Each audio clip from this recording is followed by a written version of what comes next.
옆 사람하고 인사하겠습니다. 새 부대를 준비합시다. 이렇게 인사하도록 하겠습니다. 네, 옆 사람 보고요. 새 부대를 준비합시다. 새 부대를 준비합시다. 오늘 저희가 캠퍼스 예배 창립 16주년이고요. 또 어찌 보면 우리 교회가 2023년도가 시작되는 새해입니다. 그래서 금년도 표어가 저희가 새 부대를 준비하자라는 의미에서 저희가 오늘부터 인사말이 좀 바뀌었습니다. 오늘 이렇게 보니까 정말 새로운 얼굴들도 많고요. 보고 싶었던 얼굴도 있고요. 그런 것 같습니다. 오늘 정말 우리 교회가 지난 창립된 지 16주년인데요. 제가 기도해서 드린 것처럼 16주년 동안 하나님께서 저희를 인도하시고 또 저희 교회 모든 가족들에게 축복하시고 이것을 다시 한번 기억할 수밖에 없습니다. 그런 하나님께 가장 먼저 감사와 영광을 드립니다. 그리고 또 오늘 먼 길에서 오신 우리 캠퍼스의 성도들 또 그 옛 가족들 다시 한번 만나뵙게 돼서 반갑습니다. 오늘은 이제 창립 기념 16주년으로 예배를 드릴 뿐만 아니라 이제 홈커밍 데이로 예배를 드립니다. 우리 경희 캠퍼스 예배에서 신앙생활을 하면서 함께 했었던 성도들을 다시 한번 초청하면서 예배를 합니다. 이 홈커밍 데이 행사는 시작되게 된 것은 지난 1월 달에 저희가 기독 신입생 오리엔테이션을 하면서 우리 진아 집사가 제안을 해주면서 시작이 됐습니다. 진아 집사의 간증으로 저도 은혜를 많이 받았고요. 다시 한번 하나님께서 캠퍼스에 부어주셨던 그 축복들을 다시 한번 기억할 수 있게 됐고요. 그래서 그것을 다시 한번 우리가 리마인드 하는 것도 좋겠다라고 하는 생각이 들어서 저희가 이렇게 홈커밍 데이로 행사를 진행했습니다. 캠퍼스는 지금 이제 포스트 코로나를 맞이해서 다시 이전의 모습으로 돌아가고 있습니다. 대면 강의가 완전히 이렇게 회복되고요. 학생들 다시 붐비고 있고요. 또 여러 가지 이제 활동들이 다시 시작되고 있습니다.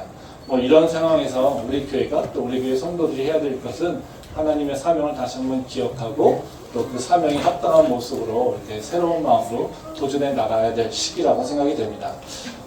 하나님의 사람들이, 즉 하나님의 백성들이 새롭게 믿음을 새롭게 하며 믿음 안에서 살아가는 그 방법에는 여러 가지가 있을 수 있습니다. 근데 하나님께서 우리한테 가르쳐 주신 것을 보게 되면 크게 두 가지로 나눌 수 있습니다. 하나는 뭐냐면요, 하나님의 말씀을 다시 한번 기억하며 그 말씀 앞에 서는 거고요. 또 다른 하나는 하나님과 만났던 또 하나님께서 부어주셨던 그 은혜와 축복을 기억하면 된다는 거죠. 말씀을 한번 보도록 하겠습니다. 히브리서 9장 3절과 4절 말씀입니다. 또 둘째 휘장 뒤에 있는 장막을 지성소라 일컫나니 금향로와 사면을 금으로 싼 언약궤가 있고 그 안에 만나를 담은 금항아리와 아론의 쌍난 지팡이와 언약의 돌판들이 있고. 이 말씀 이제 성소에 대한 얘기를 하면서 성소 뒤에 지성소에 바로 언약궤가 있다는 것을 얘기하고 있죠. 근데 그 언약궤에 무엇이 들어있느냐? 하나님께서 언약궤에 집어넣으라고 한 것은 뭐냐면요, 세 가지입니다. 그러니까 당연히 모세가 받은 십계명이 적혀 있는 법궤, 돌판이죠. 돌판이고 또 하나는 만나를 담은 금항아리, 그리고 또 다른 하나는 아론의 쌍난 지팡이입니다. 그러니까 여기 보게 되면 그 십계명은 돌판이라고 하는 것은 하나님의 말씀을 의미하죠.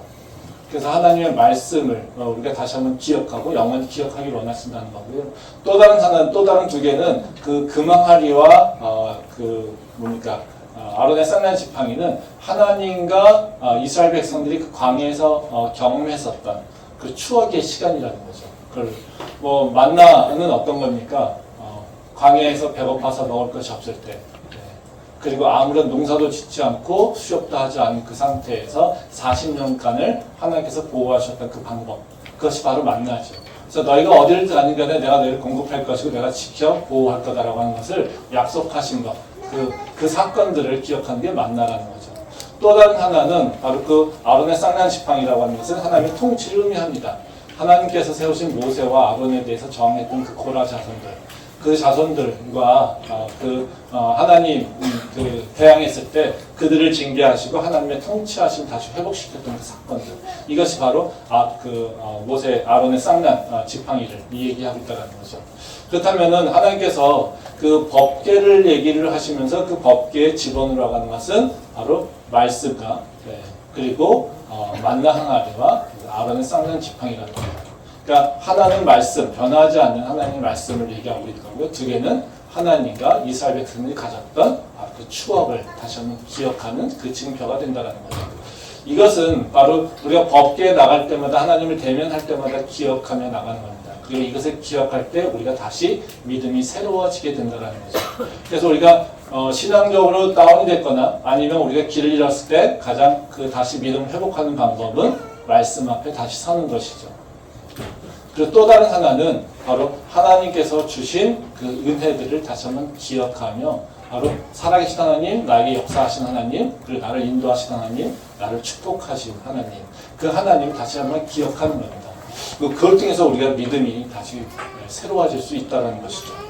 지금 우리는 이제 포스트 코로나를 맞이하고 있죠. 코로나 가운데 가장 여러 많은 그 공동체들이 힘들었지만 아마 그 중에도 힘들었던 공동체는 교회였을 겁니다. 그래서 이제 코로나가 끝나게 되면서 교회들이 새롭게 이제 새로운 마음으로 도전하려고 하는 그런 준비들을 하고 있습니다. 우리 교회도 마찬가지입니다. 우리 교회 금년도표가 아까 얘기했듯이 새 부대를 준비하자 이렇게 얘기를 하고 있습니다. 새 부대를 준비하자는 건 다른 것이 아니라 우리가 믿음이 새롭게 돼서 이제 포스트 코로나의 새로운 모습으로 나가자. 새로운 모습으로 하나님께 좀 나가고 하나님의 일꾼을 다시 일어서자. 그리고 하나님의 나라를 위해서 뭔가 우리가 새롭게 도전하자라고 하는 의미로 이제 새로운 새 부대를 준비하자 이렇게 얘기를 하고 있다는 것이죠. 그렇기 때문에 우리 교회가 지금 하고자 하는 것은 이제는 과거에 하나님이 우리를 인도하셨던 것들을 기억할 뿐만 아니라 말씀 앞에 다 바로 서고요. 또 그것을 기억해서 이제 새로운 모습을 향해 도전해 나갈 때가 바로 지금이라고 생각이 됩니다. 그래서 오늘은 바로 그 모습을 어떻게 할 것인가에 대해서 같이 한번 생각해 보려고 합니다. 오늘 읽은 말씀은 이제 안디옥 교회가 세워지는 과정에 대해서 기록하고 있는 겁니다. 예루살렘 교회가 박해를 받아서 이렇게 뿔뿔이 흩어지죠. 그래서 주변 지역으로 흩어지게 되면서 예수 그리스도의 복음이 전해지게 됩니다. 그리고 주변 지역에 교회가 세워진다는 거죠. 안디옥 교회가 이제 갖게 되는 교회사적 의미는 예루살렘 교회는 유대인의 교회죠. 근데 안디옥 교회는 이방인의 교회입니다. 그래서 이방이 세워진 첫 번째 그 이방 교회라고 얘기할 수 있습니다. 그리고 안디옥 교회가 굉장히 관심 갖게 된 이유는 이방인 교회뿐만 아니라 바로 안디옥 교회는 선교의 교두보가 되는 교회가 됐다는 거죠. 그래서 우리가 교회사에서 또는 지금 교회에서도 초대교회로 돌아가자라고 얘기할 때마다 많이 회자되는 것이 바로 안디옥 교회입니다. 근데 안디옥 교회가 예루살렘 교회를 넘어서 회자되고 모범적인 교회로 되는 이유가 있다는 거죠. 하나는 지금 얘기하신 것처럼 바로 그 이방인의 첫 번째 교회뿐만 아니라 선교의 교두보가 되는 교회였기 때문에 그렇다는 것입니다. 말씀 한번 보도록 하겠는데요. 사도행전 11장 26절 말씀입니다. 만남에 안디옥에 데리고 와서 둘이 교회에 1년간 모여있어 큰 무리를 가르쳤고 제자들이 안디옥에서 비로소 그리스도인이라 일컬음을 받게 되었더라. 네. 안디옥 교회가 이제 우리가 관심을 갖고 또 중요하게 여기는 이유는 아까 말씀하신 대로 선교하는 교회, 선교의 교두보가 되는 교회. 즉 예루살렘을 넘어서 열방으로 퍼쳐가는 것이 바로 안디옥 교회를 통해서 일어났던 겁니다. 근데 저는 이 안디옥 교회를 보면서 더 중요하게 여기는 부분이 하나 있는데요. 그건 다른 것이 아니라 바로 안디옥 교회 성도들이 세상과 구별된 공동체를 형성하여서 바로 그리스도인이라고 하는 이름을 받게 됐다는 겁니다. 즉 그리스도인이라고 하는 정체성이 세상에 알려지게 되고 그 정체성이 성립이 됐다는 것이죠. 그래서 지금 말씀처럼 뭐라고 합니까? 안디옥 교회에 있는 사람들이 교회 안디옥 교회 다니는 사람들을 뭐라고 하냐면 그리스도인이다 이렇게 칭함을 했다라는 것이죠. 이 그리스도인으로 칭함을 받았다라고 하는 것은 어떤 의미가 있냐면요. 바로 세상의 풍조에서 흔들려가지고 세상의 모습으로 또는 세상의 룰에 통치받아 사는 존재가 아니라 오히려 세상과 구별되었고 그리고 세상을 오히려 세상에 영향을 주는 존재로 변했다는 겁니다. 바로 우리가 거룩하다라고 하는 의미가 구별됨을 얘기하고 있잖아요. 그렇죠? 우리가 하나님 앞에 거룩해야 돼라고 하는 것은 뭐 다른 것이 아니라 세상과 구별되고 다른 것과 구별되어서 하나님 앞에 온전한 모습을 있다는 거죠. 그래서 가장 큰 특성이 거룩함이라고 하는 구별됨이라는 것을 알고 있습니다. 근데 교회라고 하는 것도 어찌 보면 가장 중요하게 여기는 것이 거룩함이죠. 근데 그 거룩함이라고 하는 것은 어떻게 이루어지는 거냐면 바로 구별됨에서 나오기 시작한다는 거죠. 즉 세상과 구별된 존재들, 그리고 세상과 구별된 모습의 공동체들, 세상과 다른 바로 행동의 원칙들을 가지고 있는 사람들, 이런 사람들이 바로 교회의 공동체라는 것이죠. 그게 진정한 하나님께서 원하시는 모습이죠. 지금의 교회들은 세상에 붙잡힌 교회라고 얘기 많이 합니다. 세상의 통치를, 세상의 지식과 세상의 삶의 방식들이 교회로 들어와서 교회를 지배하죠. 그래서 교회와 세상이 서로 혼재되어서 어떤 것이 교회인지 어떤 것이 세상의 모습인지 분별되지 못한다라고 많은 사람들이 비판합니다. 그건 다시 말하면 세상의 통치 원리가 교회에 왔기 때문에 그렇다는 것이죠. 근데 진정한 교회라고 하는 것은 세상의 통치 원리가 아니라 하나님의 통치 원리를 따라가는 것이 바로 진정한 교회고 온전한 교회라고 저희가 알고 있습니다. 바로 그 안디옥 교회가 이룬 것은 바로 그 얘기입니다. 세상의 통치를 거부하고 세상의 통치 원리를 거부하고 하나님의 통치 원리를 따라 살았던 자. 그래서 그 통치 원리 때문에 바로 오히려 세상에 영향력을 행사할 수 있었던 교회. 그래서 그들을 세상 사람들은 저들은 다른 사람이야 라고 해서 그들과 다르게 그리스도인이라고 하는 또 다른 이름으로 세상이 불러줬던 것, 이것입니다. 바로 우리 교회가 아니면 지금의 교회들이 회복되어야 되는 것은 그냥 선교하는 교회 이런 것들이 아니라 어찌 보면 그리스도인이라고 하는 그 이름을 다시 회복하려고 하는 것이 바로 우리 교회가 해야 될 일이 아닐까 생각이 됩니다. 지금은 선교 다 열심히 합니다. 복음 다 열심히 전합니다. 교회 다니라고 다 열심히 합니다. 근데 지금 비난받는 건 뭡니까? 너가 교인 맞아? 라고 하는 그 질문. 우린 그 질문을 당했을 때 사실은 우리가 흔들릴 때가 많다라는 것이죠. 아멘. 그래서 우리가 다시 한번 이 기회에 회복되어야 되는 것은 바로 안디옥교회처럼 바로 우리가 그리스도임을 다시 한번 고백하고 기억할 필요가 있다는 것입니다. 그래서 오늘 제가 나누려고 하는 말씀은요, 그 안디옥 교회의 모습을 통해서 우리가 어떻게 하면 하나님의 말씀이 합당한 모습으로 구별된 자가 될 것인가. 우리가 경희 캠퍼스 예배에 지금 출석하든 출석하지 않든지 간에 이것은 우리 모두에게 다 동일한 바로 그 사명이고 또 우리가 만들어가야 될, 향해야 될 모습이라고 생각됩니다. 그래서 오늘은 안디옥 교회의 모습을 통해서 바로 안디옥 교회가 형성되는 과정을 통해서 바로 우리가 그리스도인이라고 하는 모습을 어떻게 회복할 것인가 라고 하는 부분, 그 부분에 대해서 얘기를 하도록 하겠습니다. 긴 시간 하지 않을 거고요. 오늘 가장 간단하게 말씀을 나누도록 하겠습니다. 첫 번째로 이제 교회와 성도가 그리스도인으로서 온전함을 지키기 위해서 해야 될 일은 뭐냐면요, 교회와 성도는 예수님의 그 지상명령을 기억하고 도전해야 된다는 거죠. 즉 안디옥 교회가 세상에 붙잡히지 않고 구별된 성도가 된 것은 바로 안디옥 교회는 예수 그리스도의 명령을 기억하고 그것을 이뤄가는 교회였기 때문에 그렇다는 것입니다. 말씀 보도록 하겠습니다. 마태복음 28장 18절에서 20절 말씀입니다. 예수께서 나와 말씀하여 이르시되 하늘과 땅의 모든 권세를 내게 주셨으니 그러므로 너희는 가서 모든 민족을 제자로 삼아 아버지와 아들과 성령의 이름으로 세례를 베풀고 내가 너희에게 분부한 모든 것을 가르쳐 지키게 하라. 볼지어다 내가 세상 끝날 때까지 너희와 항상 함께 있으리라 하시니라. 이 말씀은 다 잘 아시는 말씀이죠. 예수님이 제자들에게 명령한 지상태 명령입니다.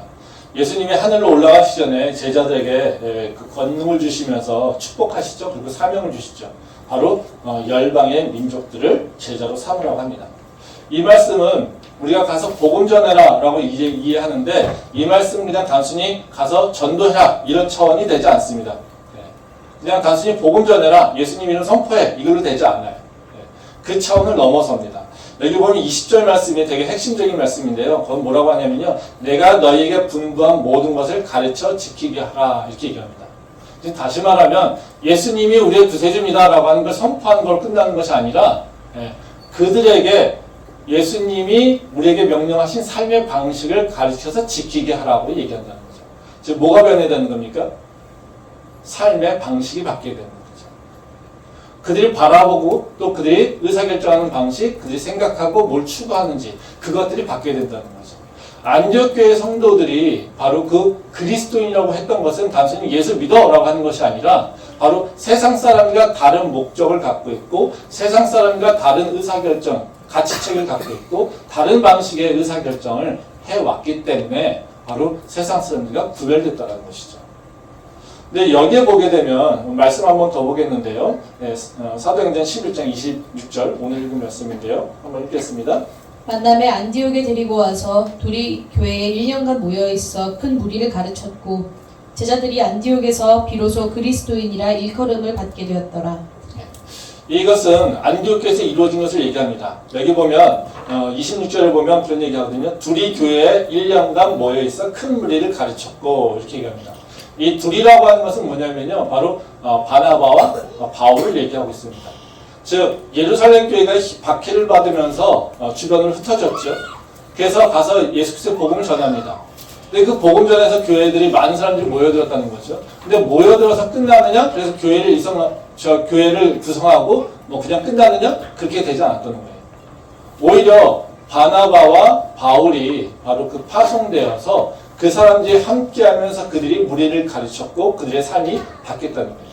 즉 다시 말하면 지금 안디옥 교회를 통해서 일어난 건 뭐냐면요. 예루살렘 교회가 바로 하나님께 받은 예수님께 받은 그 사명이 바로 안디옥에서 온전하게 이루어졌고 또 안디옥 교회는 바로 성교의 전초지였다는 것은 이 안디옥 교회에서 계속해서 이것을 똑같은 방식으로 다른 교회로 복음을 전하면서 똑같은 방식으로 복음을 전하고 가르치는 그런 훈련을 했다는 것이죠. 지금 다시 말하면 안디옥 교회에서 이루어진 것은 어떤 거냐면요. 단순하게 교회가 이루어졌다, 선교하는 교회다라고 하는 차원이 아니라 바로 예수 그리스도께서 우리에게 명령하신 것, 그 명령이 온전하게 다 이루어지고 있는 모습이 바로 오늘 읽은 사도행전 11장 26절 말씀에서 드러나고 있다는 거죠. 너희는 가서 모든 민족에게 내가 명한 것을 가르쳐 지키게 해라. 그 사실이 지켜 이루어지니까 그 안디옥 교회는 그냥 예수를 믿는 자 또는 복음을 갖고 있는 자가 아니라 바로 그리스도인이라고 하는 새로운 이름을 갖게 됐다는 거죠. 아멘. 우리가 예수님은 우리한테 권능을 주시고 복음을 전하라고 하고요. 세상을 이길 수 있다고 얘기하십니다. 우리는 바로 그 권능이 있을까라고 하는 것에 대한 의심을 갖고 하죠. 우리 삶 속에서 돌아볼 때 우리는 그 예수님이 약속하신 그 권능 이런 것들은 별로 드러나지 않는 것으로 생각한다는 것이죠. 근데 그럼 왜 우리 삶 속에서는 바로 예수님이 말씀하신 그 권능 이런 것들이 드러나지 않을까라는 겁니다. 안디옥 교회에서 보여준 것은 뭐냐면요. 그 권능이 즉 세상에 붙잡힘이 없이 바로 그 거룩함을 내 삶 속에서 드러내게 하려면 바로 우리가 예수 그리스도의 그 지상 대명령을 기억하고 그 명령을 이루려고 하는 것이 내 삶에서 이루어져야 된다는 거죠. 단순하게 입으로 예수 믿어 라는 차원이 아니라 내가 예수님의 말씀에 합당한 삶을 살려고 하고 그 삶을 이제 내뿐만 아니라 다른 사람에게 영향을 줘서 내 주변 사람들이 바로 예수 그리스도의 말씀에 합당한 모습으로 살아가기를 소망하는 마음으로 그들과 함께 가르치고 함께 도전해 나가는 것 이것이 바로 필요하다는 것이에요. 그때 우리 삶 가운데서 하나님의 약속하신 예수님께서 약속하신 그 권능이 드러나게 되는 것이고 하나님의 능력이 나타나는 것이고 바로 우리가 예수님께서 말씀하신 것처럼 빛과 소금된 자로서 그 정체성을 온전하게 드러낼 수 있다는 겁니다. 제가 목회하면서 가장 안타까울 때가 하나님의 말씀이 이루어지고 그것이 나에게 축복이 되고 그래서 내가 하지 못했던 것을 하나님께 기도하며 하나님의 은혜로서 경험했는데 바로 시간이 지나가면서 바로 세상에 붙잡혀서 그걸 잃어버리는 거라는 거죠. 이런 사람을 만날 때가 사실 가장 안타깝습니다. 근데 우리가 생각하기에 하나님의 권능을 경험했고 하나님의 축복 경험하면 우리 생각에는 다 하나님의 백성으로서 온전한 자로 쓸 것 같습니다. 근데 그렇지 않습니다. 세상은요, 우리를 향해서 계속 도전해오고 있고요. 우리에게 계속 거짓말로 속이고 있고요. 하나님께서 역사하셨는데도 불구하고 세상은 자꾸 그 하나님 역사 아니야. 하나님 능력 아니야. 어쩌다 그런 거야. 우연으로 그런 거야. 이런 속임수로 계속해서 우리를, 그리고 우리가 너가 지금 그 모습이지, 너 잘 됐네, 너 능력이야, 너 능력으로 조금만 더 따라을 하면 더 잘 될 거야, 이런 모습을 계속해서 우리를 꼬드기고 있다는 거죠. 근데 그때 하나님의 능력을 경험하고 하나님의 그 축복을 경험하고도 그것을 유지하지 못하고 세상 풍조에 휩쓸려 갈 때 우리는 그 받았던 그 축복, 그 능력들이 소멸되는 것을 우리는 경험할 수밖에 없다는 거예요. 요새 우리가 큐티하고 있는 사무엘상의 말씀에 보면 사울과 다윗의 얘기가 나오지 않습니까? 네. 우리는 단순히 그냥 사울은 못된 왕, 다윗은 정말 하나님의 마음을 합한 자, 정말 위대한 왕 이렇게 생각하는데요. 한번 생각해 보십시오. 우리가 지금 읽는 말씀에 보게 사무엘상 18장에 나오는 거 보게 되면 사울이 다윗을 못 죽여서 안달이 납니다. 근데 이게 상식적입니까? 아니요. 상식적이지 않습니다. 다윗은 어떻습니까? 왕이 있고요. 무서울 게 없어요. 모든 무기가 다 있습니다. 근데 다윗을 못 죽여서 지금 고민을 하고 있어요. 왕이고 모든 무장을 한 상태. 근데 그 수금을 타면서 비무장인 상태. 그 다윗을 못 죽여서 왜 그렇게 안달립니까? 세상의 모습으로 보게 되면 사울은 못할 것이 하나도 없어요. 근데 그 삶은 어떻습니까? 불안하고요, 걱정하고요, 염려하고요, 그리고 온갖 악한 것을 어떻게 하면 모든 수단과 방법을 가리지 않고 악을 행하려고 노력하고 있어요. 그는 계속해서 어떻게 해요? 능력을 잃어버리고 있고요, 소멸당하고 있어요. 그 왕자에 앉았지만 계속해서 추락하고 있어요. 근데 다윗은 어떻습니까? 가진 것이 아무것도 없습니다. 그렇지만 뭐가 있습니까? 하나님과 합한 것밖에 없어요. 아멘. 하나님의 말씀을 따라 살려고 하는 것밖에 없습니다. 그때 어떤 일이 일어납니까? 다윗은 계속해서 올라가고 있고요. 다윗이 가는 곳마다 하나님의 그 은혜와 축복이 드러나고 있고요. 하나님의 능력이 나타나죠. 가장 대표적인 게 그 얘기죠. 골리앗과 싸울 때 우리는 엄청난 장수하고 싸우는 걸 얘기를 합니다. 그렇지만 어떻습니까? 다 사울이라고 하는 왕과 다윗이라고 하는 존재. 근데 그 골리앗을 두고 대하는 태도가 다릅니다. 사울은 어떻습니까? 저 골리앗을 어떻게 죽이지? 우리가 할 수 없어. 그리고 뒤로 물러나가서 걱정과 근심만 하고 있는 것이 바로 사울의 모습입니다. 근데 다윗은 어떻습니까? 저자가 누구인가인데 바로 하나님의 백성을, 하나님의 이름을 욕먹이는가라고 하면서 아무것도 가진 것 없이 돌팔매를 들고 나간다는 거죠. 이것이 바로 하나님을 아는 자, 하나님의 축복, 하나님의 능력을 경험한 자의 차이입니다. 바로 이 세상의 풍조, 그리고 세상에서 자기의 자리와 자기의 욕심만을 채우기 위해서 그것을 목표로 살고 있는 사울. 자기의 왕자를 지키기 위해서 하나님이 세워진, 하나님께서 주신 그 왕자를 지키기 위해서 자기는 하나님을 놓쳐버린 그 상태의 모습이에요. 사울은 절대로 그것을 지켜낼 수 없다는 거예요. 근데 오히려요, 아무것도 가진 것이 없지만 하나님을 온전히 신뢰하며 하나님의 말씀을 따라 살려고 할 때 그 다윗을 통해서는 하나님의 능력이 드러나는 것을 우리는 경험할 수 있다는 것입니다. 우리가 능력 있는 자 되고 싶지 않습니까? 세상에서 나도 그리스도인이라고 칭함을 받으면서 뭔가 쟤는 좀 하나님을 믿는 게 달라, 이런 얘기를 듣고 싶지 않습니까? 근데 그럼 어떻게 할 수 있겠습니까? 내가 가지고 있는 것, 내 욕구, 내 쾌락들, 이거를 좀 더 많이 채워가려고 노력하면 그것이 이루어질까요? 아니. 내가 갖고 있는 조그만 거 내가 지금 그거 유지해가려고 안달반달, 안절부절하면서 아둥바둥하면 그것이 지켜질까요? 아니. 그런 것에서 하나님의 능력이, 하나님의 권능이 나타날까요? 아니. 네, 그렇지 않죠. 지금 안디옥교에서 보여준 것처럼요, 예수님의 그 명령을 기억하고요, 그 명령을 지키려고 도전해가는 삶이 있어야 된다는 거죠. 성경은 계속해서 보여준 것이 바로 그런 거라는 거죠. 우리 교인 캠퍼스 예배가 16년 됐습니다. 16년 동안 우리가 배운 거 뭡니까? 이곳에서 느끼고 체험한 것이 무엇입니까? 다른 것이 아닙니다. 하나님 살아계셨어요. 하나님 지금도 살아계시네. 하나님이 나에게 지금 축복하시네. 하나님께서 나에게 은혜를 베푸셨네. 와, 하나님이 없다라면 어떻게 내가 이 모습이 됐을까? 아, 어떻게 하나님이 없다라면 내가 이 모습을 살 수 있을까? 우리 모두가 다 공통으로 고백하는 게 바로 그 모습 아닙니까? 그럼 그 모습에 합당한 모습이 무엇일까? 그것을 고백하는 모습이 어떤 것일까를 우리가 다시 한번 생각해 볼 필요가 있다는 거죠.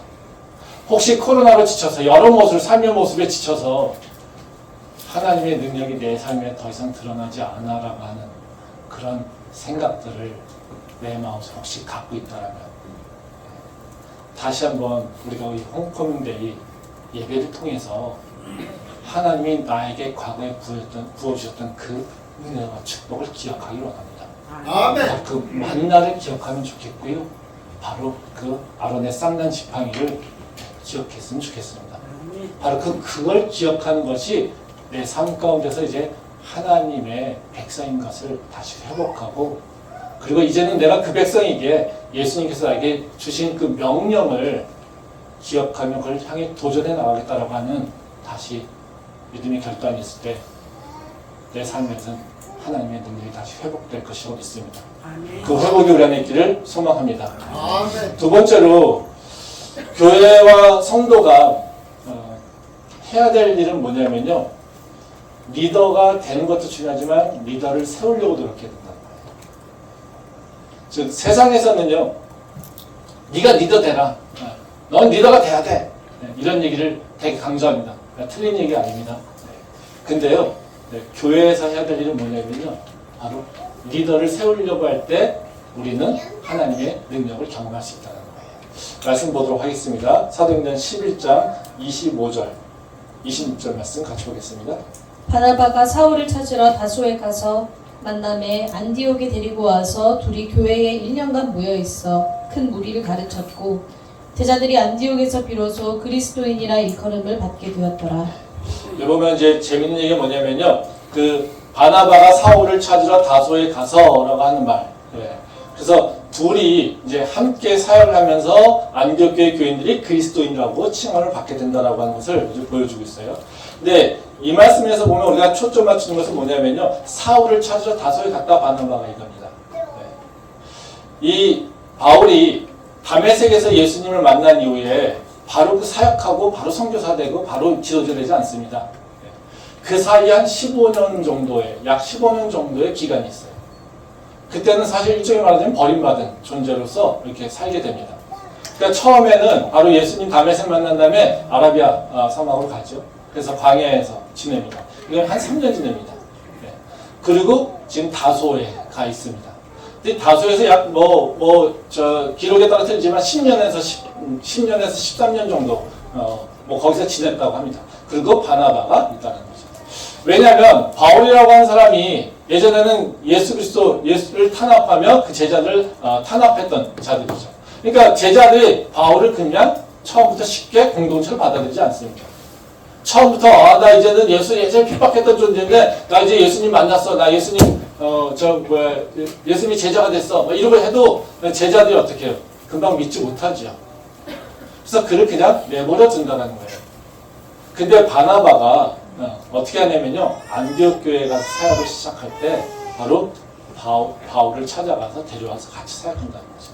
그리고 둘이 사역하면서 안디옥 교회가 클 뿐만 아니라 누가 큽니까?